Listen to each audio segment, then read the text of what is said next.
ఈ అమ్మవారి దగ్గర ఏ కోరిక కోరినా నెరవేరుస్తుంది. ఎందుకు అంటే పార్వతీ దుర్గాదేవి కలయికతో వెలిసిన అమ్మవారే నిమిషాంబిక దేవి అమ్మవారు. ఆలయ చరిత్ర గురించి తెలుసుకుందాం. ఈ ఆలయంలో కొలువైన నిమిషాంబిక దేవి సోమశత్రువుల కులదేవత.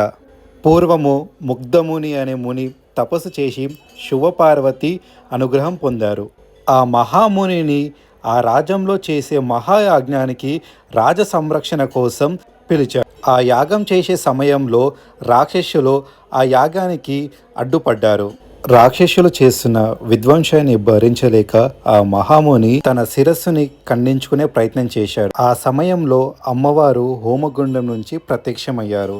అక్కడ ఉన్న మునులు చూసి నిమిషంలో వచ్చింది బటికి నిమిషాంబిక దేవి అని నామోదయం చేశారు. అప్పటి నుంచి ఆ రాజవంశీకులు అమ్మవారిని కులదైవంగా ఆరాధించడం మొదలుపెట్టారు. ప్రస్తుతం ఆ వంశానికి చెందిన వారు అమ్మవారికి ఆలయం కట్టారని చెప్పేసి నిర్ణయించుకున్నారు. 1999లో ఆలయానికి కావాల్సిన స్థలం కొనుగోలు చేశారు. 2006లో విగ్రహ ప్రతిష్ఠ చేశారు.